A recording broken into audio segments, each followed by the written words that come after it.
difficulties a lot, but we don't know how to fight. Some of us try to fight it in the natural, but this is a spiritual thing. We're going to learn how to do that. Isn't that right? Okay, getting ready for our next speaker. I'm going to step up here so y'all can see me real good. Ain't I pretty, my different color pink?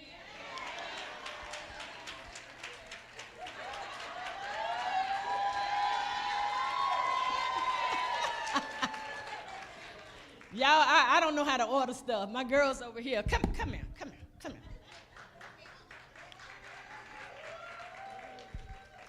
These are my nurses. Look at them. Oh. Now, aren't they pretty? They're doing what they need to do. They're asking me, anything you need? Is there any way I can help you? If you need somebody to check your blood pressure, they're ready. They're ready. Okay, but I'm so happy. This church is growing. I'm so happy about Oasis, y'all. Come on. We are growing and we are learning everything we can about our life and what we need to do. These young ladies were so happy when I asked them, will you assist me? They said, sure. And I'm so happy that they decided to do that. Y'all got my picture?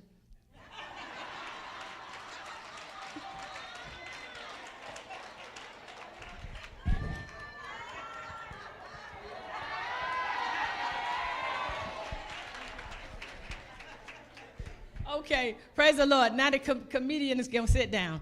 Okay, at this time, I'm getting ready to bring to your front none other than my daughter. I birthed her out. I carried her for 9 months, 10 months really.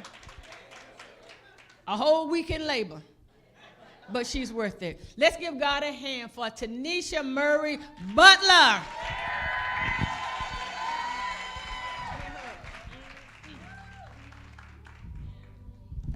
Hi, ladies. How y'all doing? How many bosses do I have in the building? Yes. So listen, I'm going to jump right in. I got to introduce myself. I like to introduce my own self. So my name is Teneshia Mary Butler, and I am the owner of the best brunch bar in Atlanta, T's Brunch Bar. So, it took me a long time to say I was the best, and I'm going to get into the manifestation and the part about what God, but let me start off by saying thank you to my brother, the pastor of Oasis Family Life Church. My brother told me years ago that I would be speaking, and I'm just standing on this stage is making me emotional because I just can't believe, like, my brother, my sister-in-law, everybody started on this stage right here. The first time, and I just feel like I'm just emotional, but I'm just so excited to be here. I'm excited to better share my story and how I manifested my life and how I started being a girl who didn't think she was pretty, being a girl who had low self-esteem, being a girl who thought that she was nobody. And when God take you from one place to the next place, to the next place, to the next place, and you don't understand. I've been in church all my life with my parents. Everybody are pastors, everybody's preachers. I felt like I was just nothing but an entrepreneur, somebody on the sideline doing hair. So for so many years, I felt useless. You know what I'm saying? I didn't realize that God had something for me. That's why I love this song, What God Has for Me. I told him to play it. I love it. Because what God had for you, can't nobody take what God has for you. Can't nobody delay what God has for you. God's timing works, and I had to realize that through my years of manifestation and through my years of being an entrepreneur and through my years of making millions of dollars and still being miserable, it's not about money. It's about you and God. So it took me a long time to just see that God is my source. God is the reason that I'm doing what I'm doing now. And I'm just like so happy to just be here to explain that manifestation, if you believe it. If people that watch me online, I'm always telling people not to give up. I'm always telling people, don't you dare give up. If you believe it, you can have it. Because some of us ladies, we just don't believe that we can have it. We don't believe that we can have the best. We don't believe that we can have whatever it is. It's nothing too big. Nothing too big for you. Nothing too big for God to do for you. Nothing too big for God to do for your friend, your mama, your grandmama, auntie, whoever it is. It's nothing too good for God to do. It's nothing too big. So for me, as growing up, another thing why it's a special day for me today, because I grew up hating church. I didn't like church because I saw what it did to my family. I saw what it did to people. I saw people being slick on the side doing certain things, you know what I'm saying? And I just never really liked church. I never really understood church. I came to church all my life, and my mom used to say, T, you're going to get it one day. And people used to say, hey, T, I see you've been on the stage. I see you've been a preacher. I'm like, I've never been a preacher, ever. I'm never, ever been a preacher. I have to tell people I'm never doing it. Like, I'm never, and I don't consider myself as a preacher. I just consider myself as a manifester, somebody that speaks to people and speak to women and speak to other people, let them know that they can do it, because this is how I did it. I manifest every single thing, every single part of my life, every single business I've had. So over my years of being an entrepreneur, I've had about 30 different businesses. Because I'm a person, I'm going to dive in. I don't give up. I done had like literally 30 different businesses like that I've done, that I've tried and stopped. And I want to encourage a person today, the no's don't matter. The rejection, it took me years to understand that the no's and the rejections and the way people feel about you and the way people view you and your status. You know, in Atlanta, it's really politics. It's politics out here. It's your status these days. How many followers you got? Who people think you are? If you're a celebrity, if you ain't. But how many know that God's status is the only person that matters? I tell people all the time, it don't matter what kind of status you got, because people will think you're that. When I was graduated from high school, I graduated in 1993. My principal told me I was the least expected. I never told my parents that my mama would have got her. She told me, you'll never make it. You're gonna be the least person that would be successful. The least person. You got a 1.3 GPA. Nobody's gonna want you. From in school, I never forget, her name was Miss Dr. Farr. She told me, she spoke to me, and she tried to put those words in my mind. And I feel like that's what had me for years, feeling like I was just not gonna make it, feeling like I was nobody. Because I kept wondering, like, T, you got this business, you got this man, you're doing this, you're doing that. Why can't you just feel like, why don't you understand that you are somebody, that you're not like they said? But it took me years of experiences and years of pain and years of just being that girl who didn't even, I never thought I was even pretty until like 2 years ago. So sometimes you understand that when you're going through life, when you're rolling through life, before you make God the center, I thought I had God the center of my life. I thought he was the center of my life, but he wasn't. It was me thinking that I could do it. Me thinking I could do hair. I'm doing everybody's hair all over everywhere, and I'm making all this money. But I want to tell you today, if God is not the center of your life, if God is not, and when he becomes the center of your life changed.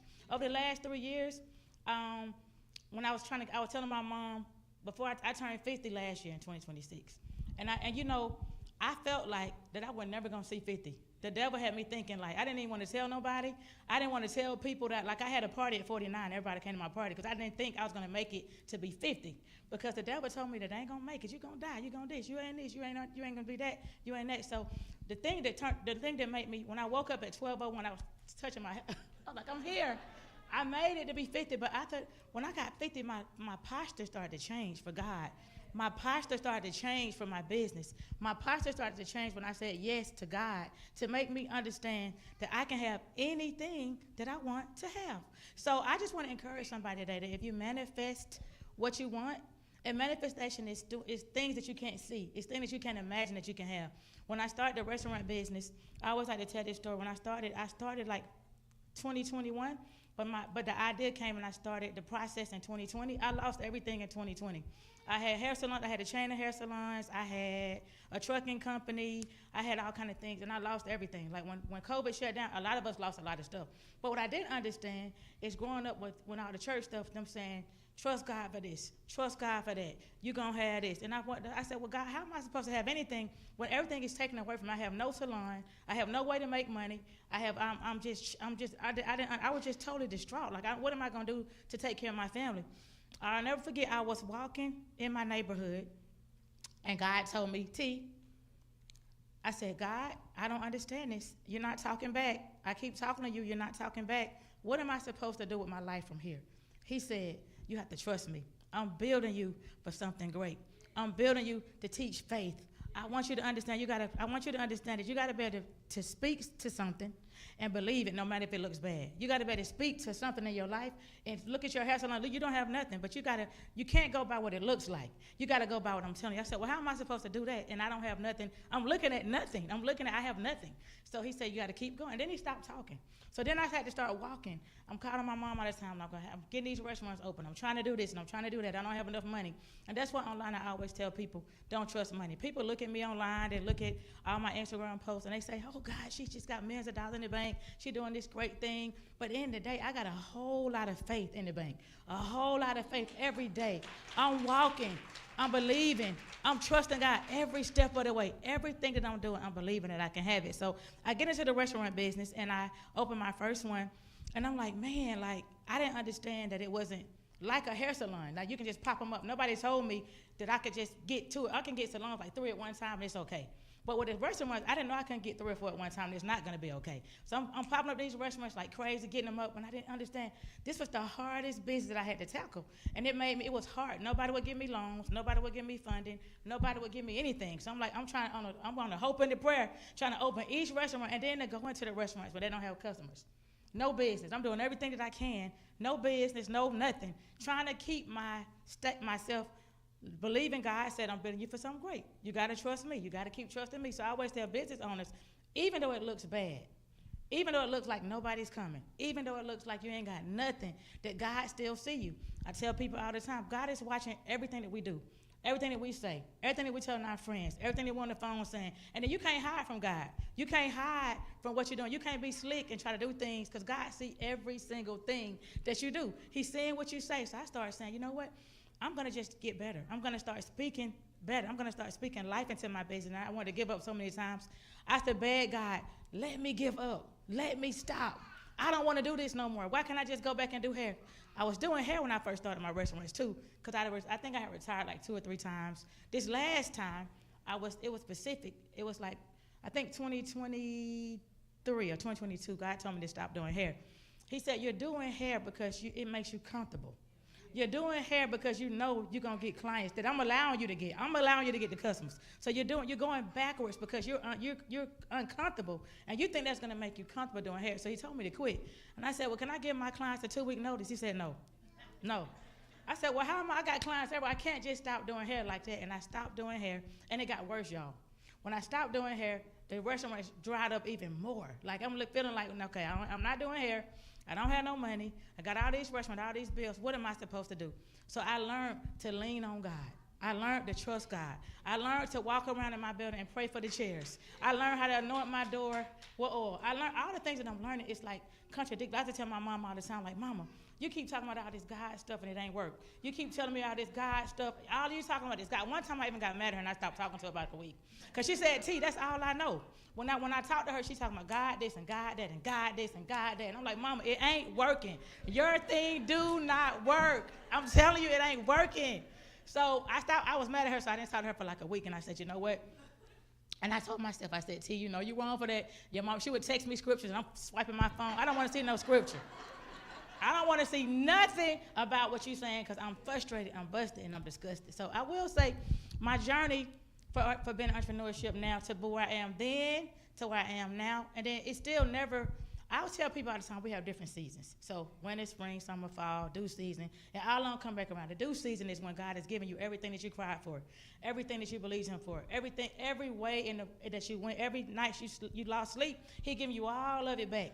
But what people don't understand in business and life, you still got to go through all the seasons. And people didn't tell me when I'm believing for these big things, opening about these restaurants, trusting God for this, trusting God for that faith hurts. Have anybody ever believed God for something?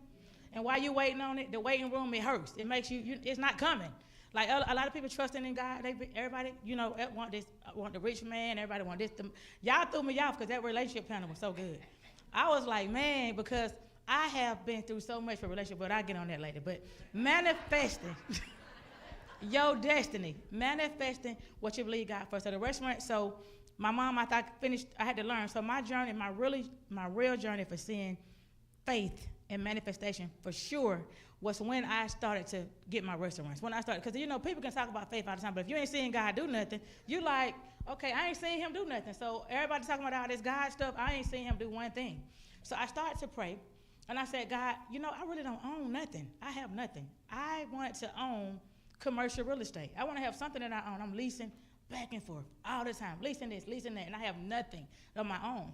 So I go into, my mom told me, because my mom is she's prophetic, so she see things way before they happen. So she said, T, when I used to own Grits Brunch Bar. That was my first one. I don't own it anymore. But she told me when I owned Grits, she said, T, I see you having a building right here. I said, Mama, that don't make sense. somebody else owned this building. Somebody else owned this building. And she said, I don't know what I'm just telling you what I see. She said, you know, when I tell you what God told me, I'm never telling you that I said it. If I'm telling you I said it, when I'm telling you God told me, I see you having a building right here. And I said, well, that old lady, that's her building. She done had it for a long time. So little did I know, this was like 2 years before I even owned the building. So I'm going on like I've never owned anything. I don't have no real estate. So this building, I sold one of my restaurants because I hated it. And at this time, I'm telling my mom, I don't care what y'all say about faith. I must ain't got none because I'm done. I'm closing this restaurant down. I'm done. I don't want it no more. I'm finished with it. I'm done. So at this time, it's a little building. The one that she said was for sale. And I said, you know what? I think I'm going to try to get this building. She said, I told you it was going to be your building. But I didn't realize the fight that I had to have to get the building. I put the contract on the building. I had maybe $10,000, $20,000 left, $30,000 left to my name. So I had to put all that on the earnest money to my building. So I'm going through the things, and I keep saying, everybody, you know, because it's a restaurant, again, restaurants, it's a high risk. No, they told me no. So I had this one guy rip me off, say, hey, give me $10K, I get you a loan. I gave him the $10K, no loan. So at this time, I'm going to the bank, and I said, all I got is $20,000 left. Earnest money, gave him my earnest money, and then they said no. They told me no. They said no. I said, is there any other programs that y'all might have? Because I have no money. Like, I gave y'all everything. Is there any other kind of programs that y'all have that y'all can get me this loan because I want this, I want this building? He said no. So probably my realtor said, T, what I want you to do is you have 7 days. I said, this lady not gonna, she's been waiting on me for like 4 months. She's not gonna let me keep going and get this loan. She's not gonna renew my contract. She said, but by law, you have 7 days to do it. And I said, well, I don't want to do it. I'm done. It's fine. You know, nothing is working for me. It's okay. She said, I want you to sign this paper. I mean it. I'm going to send it to your email. I never get her name was Erica. She said, I'm going to send this to your email, and I want you to sign this paper. So I went ahead and signed. I signed it. So the next day, y'all, the bank called. The same bank the day before that told me they couldn't do anything. He called me. He said, T, the president of the bank told me to call you to let you know we're going to do the loan. We have a new program that we're coming out with. And I said, well, you just told me yesterday. I lost my earnest. I said, do you understand I lost my earnest money yesterday? I can't get it back. She's going to keep my money. He said, I understand that, and I don't understand the whole thing that's going on. But the president of the bank called me this morning, and he said, tell you that we're going to do your loan, and we're going to close you fast. I said, what about money? I have no money. I have no money to put down. I have no money to do anything. He said, we're going to give you all your money back. He said, we're going to give you all your money back, and we're going to give you enough money to fix your building, and we're going to pay every bill that you have off, everything off. So the loan was like for like $400,000 to $500,000, and then they doubled it. They gave me double to pay at this point, they paid off everything.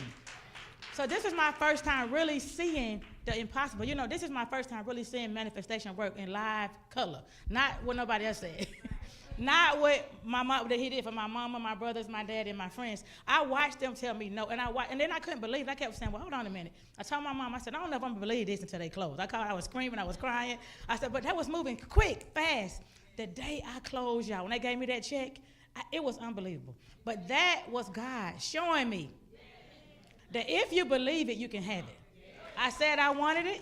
And I said, I'm going to have it. And then it don't, see, when you're dealing with faith, it don't show you the obstacles that you have in between. The pain that you have when you believe in God for something is sometimes unbearable. But the reward is so unimaginably great when you see how God works. So then it gave me more faith. But then what you got to understand is people don't understand this. When God is doing it, you're still going to have trials. You're still going to have times when it's still not going to be good. But people, and I used to get mad, but after this one time, 2 years ago, it's like now I'm like, I look at God so different because I've been watching him do it. So then he did another thing for me in that same, because I don't know what it is about Douglasville in this little area and where my restaurants are. When I first got it, I was like, I see myself owning the block, the whole block, the block from one end to the next end. And it's such a fight to have it. So I'm looking like, man, how am I going to own the block? Well, I don't even own this building, that building, or this building.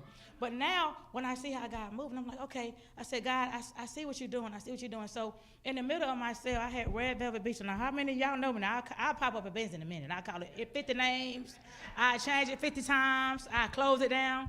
But when I was getting ready to sell Red Velvet Bistro, God said, look at the poster that you have, that they wrote an article on me, the Douglas County Senator. And there was an article talking about faith. It was an article talking about how I'm about the block and I'm trusting God. So I sat down with tears in my eyes and I said, God, how can I have faith? how can I believe what I said? And this is awful. It is the worst. Like, I felt like I was, like, cursed, like, man. So he gave it back to me. The guy didn't make it, so I had to take it back. And sometimes God will give you a break. Sometimes when you're special to God and when you believe me for something, I said, God, can you please just let me sell this business? Please, I just want a break. So he let me sell the business. Still, I don't feel like it was what he wanted, but he allowed a guy to just pay for it in cash. He sold the building. He lasted 9 months. So guess who got to take it back? Me. I'm having a whole tantrum. Like, I don't want this building back. I don't want it. I was telling my mom, I was literally having a tantrum, crying like a tantrum, like a toddler. I do not want this building back. Screaming, crying like, I'm in the building. I don't want you. I don't want you. I don't want you. I'm sick. I'm mad. I'm so tired. I don't want you. So I'm walking in the middle of, and you know, I used to be the person like, I'm so sick of people telling me what God told them. They tell them every day, they tell me what God told them. I tell my mama, all these people that's God talking, he's talking more than I'm talking, and I'm talking. I'm sick of people saying what God tell them. So now I'm eating my words. So I'm walking down in the middle of the atrium in Douglasville. This was last June, I'll never forget, last June. So I'm walking, he said, God said, T, I want to ask you something. Do you believe that you can have this differently? Do you believe you can have it? I said, I don't know, God. I'm going to be honest with you. Because, you know, I don't lie to God. I'm just telling God, I don't know. I said, I don't know if I believe it. I don't know if I believe it. I don't know if I believe it. So I'm still walking. He ain't saying, I'm just walking with an attitude. Still got an attitude. So I stopped. He said, T, I'm going to ask you one more time. Do you believe that you can have it? I said, well, yeah, God. If you keep asking me, that means I'm going to have it. Yeah, I believe it. I believe it. He said, I'm going to flip the seasons for you. The seasons that were slow. Every season that you had in this building that was bad, I'm going to flip the season for you, and you're going to have an overflow of business. I said, okay. I said, God, I believe that then. Okay. I said, I believe that then. So listen, I go in the building. At this point, no money, don't have no money. I said, God, okay. Sometime when you have baggage and dust in your life, this building had baggage and dust. Even in my mama said, I'm in his building, it just feels so. I said, you know what I'm going to do? I'm finna gut this. I'm going to gut. Since God told me I'm finna gut everything out, everything old, everything I can get out of it. I got a big dumpster. I said, throw this all away. They said, everything, throw it all away. I want to clean this out. Sometimes, you know, as women and as when God doing something for you, you got to clean yourself out. You got to get the baggage in your life, and you got to put the stuff in the bag, and you got to throw it in the dumpster. Everything that I thought about that building, I threw it in the dumpster. Everything. They kept saying, I said, I need it. Then they filled that dumpster. I said, bring another one. And I said, it's $700. I ain't got, I find, give me another dumpster. I take it upstairs. I want you to get the patio, everything in this building I want out now. So I said, okay, God, I'm believing I can have it. I said, God, are you going to give me, he said, have I ever let you down? Let me tell you something. I was walking, the day I threw everything out, I had to scrape up $700. Then the next day, a bank called me and said, hey, we got $300,000. $300,000. If you want to apply for this loan, I'm gonna get you $300,000. I said, well, sir, this business has been closed. He said, I don't know you. I'm just doing what I'm supposed to do. If you want the money, hey, fill out this application. I'm looking like, okay. I told my mom, I said, Mom, you think they finna give me $300,000? Let me tell y'all something. $300,000 to finish this restaurant up. So I'm walking. We open the restaurant up in the slowest time of the year. I hate opening up any business in June, July, August, and September. I hate it. Because it might be a little bit busy in August because, you know, when school go back, you have like 2 weeks. But June, July, it's the worst time to open up a business. And I had to remember, God told me, I'm going to flip the seasons for you. Y'all, when I tell you, let me tell you something. I opened up T's Brunch Bar, and then the one next to it was Red Velvet. Mama say, I think you need to turn this to T's Brunch Bar too. I said, I said, Mama, I don't think it's enough business. This restaurant do now. We're getting a little too ahead of ourselves now. I know God gonna do it, but that's asking a lot. You know what I'm saying? So I said, you know what? She said, I'm telling you, you should do it. So at the end, right before I opened, I cut a hole in the wall and I pushed it through the restaurant. Let me tell y'all something. That restaurant was filled from the top, the bottom, the side, the patio for every slow season. Flipped. I have never made that much money in Douglasville. I should tell people now, in Douglasville, you know, you don't make money like Atlanta. But when I tell you those flip seasons, flipped to oh my, it was unimaginable the money that I made. So let me tell you a secret. So after that, it dried up. Nothing again. Just dried up, nothing, no customers again. And I said, now this like deja vu. I got PTSD. I said, I got PTSD because I remember, God, you just told me the seasons. Now, this time God ain't talking. So all the talking I be doing about God, he ain't saying nothing. Nothing. So I said, you know what? And that's when I realized last year I started to say, you know what? I have to remember what God have done. When God not speaking to you and you're not seeing it in your life, I had to go back to remember what God had done. Because people forget when you're going through, you forget the stuff that God has done for you before. And you got to remember when God tells you to do something, you got to remember what he has done before. So I said, you know what? I believe I can have it. I believe that it's going to get better. I'm not going to go. It looks upon that it's not going to be good. It looks dried up. I got my oil again. I started anointing my chairs. I started anointing my front door. And I said, I don't care what's going on. I'm still going to believe this business is going to be busy again. And it still was slow. It still was going all the way up until now. I'm fighting my way right now, fighting to make sure I'm staying in the posture that I'm supposed to be in. But I'm a firm believer, y'all. I'm a manifester. And I said, I manifest this business. It's going to get better. And then the snowstorm hit. So the snowstorm had me shut down for 2 weeks again in the middle of all this in January. And I said, you know what, God? I still believe I can have it. Now you ain't got to talk to me. I'm going to talk to you, God. You're going to get to me. I'm going to talk to you first. I believe I can have it. I'm not going to wait on God to tell me, do you believe me? I'm telling God, I believe you. I trust you with everything I got. I trust you with everything. So then stuff just started to happen for me, like the radio show, 102.5 call. It's been so many different things. And then me being afraid to speak, afraid to get online, afraid to talk, afraid. It would have been a time I would have been afraid to go to talk to you. Just afraid because I didn't like how I sound. I'm too country. I don't like myself. I don't like what I'm doing. I'm at home cringing up in when I get home. Like I'm online saying you can have it, then I'm online shy because I said you can have it. You know what I'm saying? So when God told me to go online at 6 a.m. to talk to entrepreneurs and pray for them, I'm like, God, I don't even pray out loud. How can I pray for anybody? And I never prayed out loud. I prayed to myself. So I started doing it, but I didn't realize that God was building me to be a voice for him now. I didn't realize that God was building me so I can show people how to manifest with real tools. He said, T, I'm gonna make you proof that I work. When you talk, it's gonna be proven work. It's not these people online that's telling you all this stuff that they ain't never did it before. All the stuff they're telling, people just get online. It be cringing my skin. Like then they be trying to tell me what to do. How can you, don't let people tell you what to do if they ain't doing it. People love to give you advice and they ain't doing nothing. They love to talk about your marriage. They love to talk about your business. They love to talk about you and they ain't doing nothing. Nothing. Have you even been married before? Do you even have a business before while you're talking about me? You see what I'm saying? So I had to realize that, hey, don't listen to the naysayers. I had to put my blinders on and block out everything that I see. So I'm going to trust God no matter what it takes. I'm going to trust God no matter what it's looking like. So I'm going, and then everybody did speaking engagement here, another speaking engagement here, another one here. And I was like, God, what am I supposed to do? Because I'm watching God do what he told me he was going to do. And that's to show people that if you believe it, you can have it. So before I go, if you have any business owners in here that have any questions about anything, before I get off the stage, if you have any questions about your business, anything that you want to ask me, anything that you need, I can answer a couple of questions before I get off the stage. If not, do y'all have any questions, any business owners questions? How do you scale to the next level? Like, you feel God is pushing you to that next level, but how do you actually do it physically? So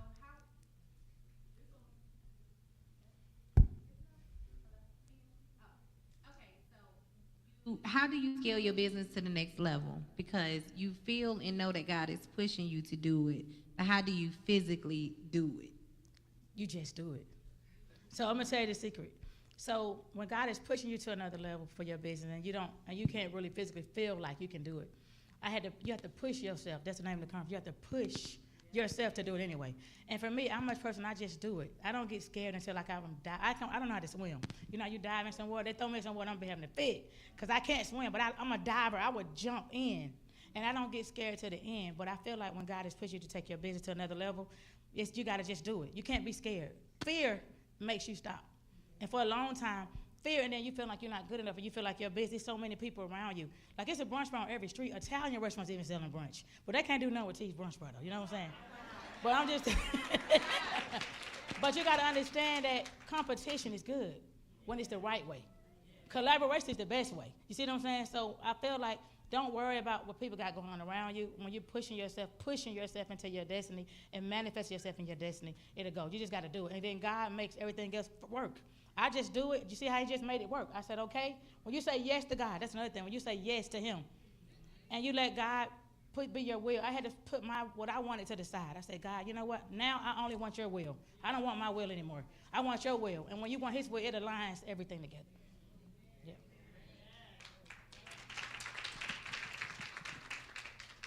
Okay, so given what you just said, when you're in that moment and you feel like you're stuck, or you feel like, you want to push forward and collaborate, how do you determine in that moment who to collaborate with? Do you go with people who's in alignment with what you're doing, or do you venture out and try different things, given that you're a diver? For me, for collaboration, I had to get a good prayer life because people be so full of it, you know what I'm saying? And it's hard with women. I'm going to tell you, for me and women, I just feel uncomfortable going in rooms, like any kind of room, because women, especially in Atlanta, they make you feel like you ain't nothing. They barely want to speak. They don't want to talk. They're looking at what you got on. They're looking at your shoes. They're looking at your hair. So it make you uncomfortable to want to collaborate. But God likes collaboration. So for me, I had to put me, Teneshia, how I feel, to the side. To say God wants me to collaborate. And you got to know, you can feel the energy. For me, I'm an in-person. Like, even if I meet somebody online and they in my inbox all the time, they want to collaborate, I got to see them first because I want to be able to feel their energy to make sure that you're not collaborating with the wrong person. Because some people's intentions are wrong. They want to collaborate with you because they think they're going to get something, or they add you up or trying to add you up real quick. So I would say the collaboration, just be very prayerful. Like, be very prayerful of what you're doing. Be very, very prayerful who you connect yourself with. And that's why I created my Boss Friends Network. So I got a new network that I use. God gave me in last November. It's called Boss Friends Network. And I got 42 ladies in my network, and we build it with each other. We climb the ladder together. We meet every week. So if you really want to get into groups where you can kind of understand, I would say surround yourself around people that's doing what you're doing. All them negative people that tell you what you can't do or what you shouldn't do, I had to start keeping myself away from the negative people. And that's how you can collaborate. Yeah. Okay. Okay.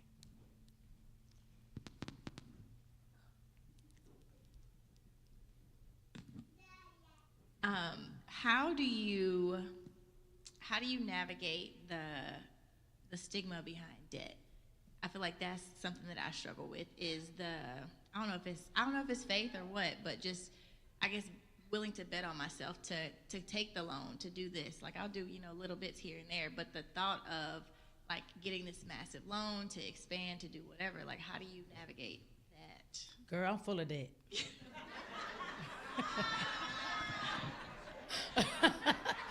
Cause I can't maneuver without it. But let me tell you something. I did tell myself, like I said, if you're gonna pray and ask God for something big, don't small, you might as well pray for something big. So what you do is, when you're trying to get yourself and build your business, to get every loan you can get. I used to be scared to tell my mom, dang, I got so much debt. But let me tell you something. I don't have any partners. If you don't have any partners, it's me, God, and all the loans. The loans are my number one partner. But I'm gonna tell you something. I'm going through, the World Cup is coming and things are changing. So it'll be a time when you're in debt, because I'm in a lot of debt right now, but I'm asking God for to be debt free. So if he can create the debt, he can get you debt free too. So what you gotta do is get the debt to get you where you're trying to go, and then you ask God to take away the debt. And that's what I'm doing right now. Keep going though. Get as many offices as you can. Anybody else? Okay, guys. Well, I'm about to sit down. I just wanted to just kind of give you my testimony a little bit and just tell you to just never give up. Don't dare give up, and keep pushing. Pushing is the name of the conference. Pushing. I have to push through all the negative stuff. Push through all the things that go on in your mind. Because sometimes your mind can play tricks on you. Your mind is the worst thing. If you don't capture your mind at the right time, it's the worst. It can make you feel like you ain't gonna be nothing and you can't get what you're trying to get. So now I'm like, even last night as I was here with Pastor Erica when she was preaching, every day is something. Before I came, and you're going to always have those moments where you want to give up. The other day, I didn't even call my mom because now I'm tired of calling my mom and my brother and my friends saying, oh, I want to give up. I'm tired. God, I'm tired. But I got into the altar last night for strength. When you're doing what I'm doing, you need strength. I needed strength. Yesterday, they got on my nerves so bad, I had to go home, and they said, why you sleep at 3 o'clock? Because now I have to do mental health. I had to learn that my mental health is important. So I can't ignore. I don't want high blood pressure. I don't want to get upset. So when I get upset, I go home and I go to sleep. I was so upset yesterday. But I couldn't wait to get to church. That's why church is important. I couldn't wait. I said, I just want to be in the building. I just want to get into the vicinity. I just want to get myself in the parking lot. Even if I can't get inside the building, I just want to be on the cement where church and God is. Because I needed God to do something for me last night. I needed strength to keep going. Strength so I can keep moving. So when you're doing these kind of things, it's not going to be perfect all the time. It's not. But when God gave you the strength, I got in that line, I held my hand up, and I put my hand up on the altar, and I'm like, God, I just want strength to keep this thing going, and I need power to keep believing I can have it. It's a daily thing. Even though you can say, if you believe it, you can have it, and I get online, boss it! Boss it! Sometimes I finish saying boss it, I just cry. I'm doing what God told me to do, and I'm encouraging entrepreneurs every day, but sometimes I cry. Like, God, how am I encouraging them? And I feel like this. Because I'm still obedient, and God said, keep going, T. Keep going, T. You're going to make it through. So I want to just encourage you before I go, that you will make it if you keep on pushing. Keep on believing in yourself. No matter what it takes, no matter what it looks. Because, see, the devil try to set you up with the distractions. He like to set you up with everything that look bad, everything that look like you ain't going to make it. All the people telling you, and a lot of loans told me no. They told me, I'm going to find one, though. I said, you might have said no. You might have said no, but I'm online. I'm a master of loans. Somebody gonna give me one. But thank you guys for having me. I hope I've helped. I hope y'all enjoyed me. Y'all have a good day.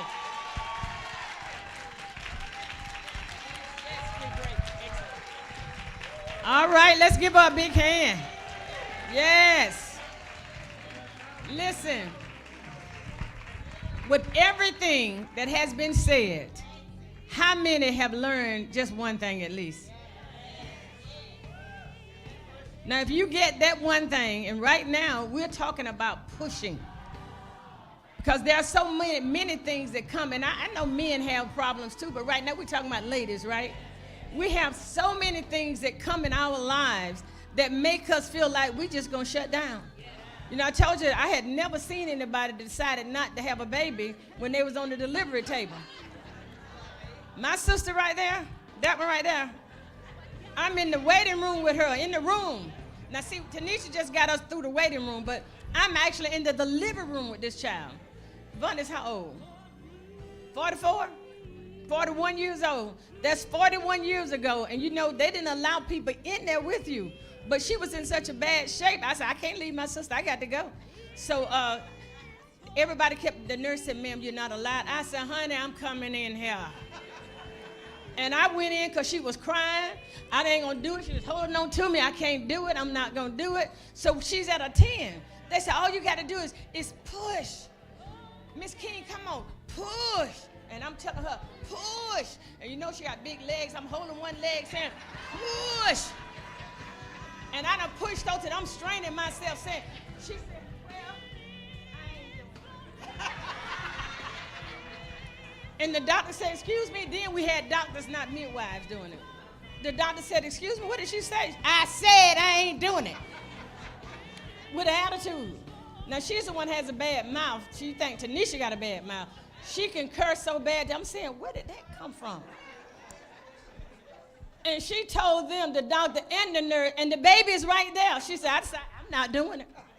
So sometime in our lives, we get to a point that we just tired. We're not going to do it.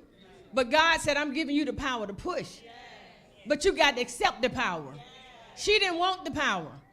And the doctor said, if you don't push, I got to do a C-section. Do what you got to do. Her body obeyed her mind. Body, soul, spirit. Her body, her mind said, I ain't doing it. And then she said, do what you got to do. And when she told the doctor that, he looked at me. I said, honey, sir, whatever you got to do, we got to get the baby out. Because he said her body stopped. And there is nothing, no contraction, nothing going on right now. And the baby's in position. And she said, do what you got to go ahead and do the C-section. She didn't have a husband. She had me. So I was the other voice. So now in God, God is telling you, you got the power. I join with you. The trouble that you're going through, push it out of your way. The trouble you're going through, push. Y'all know how it is. They put one leg here, one leg there. Somebody under your thigh holding it up. Somebody on this side, and at that time it was just me. What baby daddy came in, and they said he looked like he ain't no good. He gonna fall out. They said he gonna fall out. But sometime along the way, sometime your help is not what you really need. That's what I'm trying to tell you. The nurse looked at Fred. They said no, and the doctor said he can't come in here. He said, I had to stop delivering a baby to help one husband that fell out and hit his head. Now he can't come in here. So sometime in your life, you have so much turmoil going on until you don't know what to do because your partner don't have the strength to endure. That's when you got to have this straight communication with God. You know, I call on my sister, I call on my brother, but they couldn't do it, but I know who can. Come on now. I know who has the power to give me the strength to push through this situation. God doesn't always move your situation. Sometimes you got to push through him. He doesn't always come through for you not to have it. Sometimes you got to say, Lord, if it's your will, give me the strength. Give me the power, the strength. Like she said last night, she came to the altar because she needed strength. Sometimes we got to get to the altar. We need strength. We run into everybody. God said, now you got to run to me. Praise the Lord. I see Rashawn I got in. Now I don't have to talk no longer. Praise the Lord. So praise God. I thank God for y'all so much. I love you. Now we're going to have a short praise service, just a short song. And this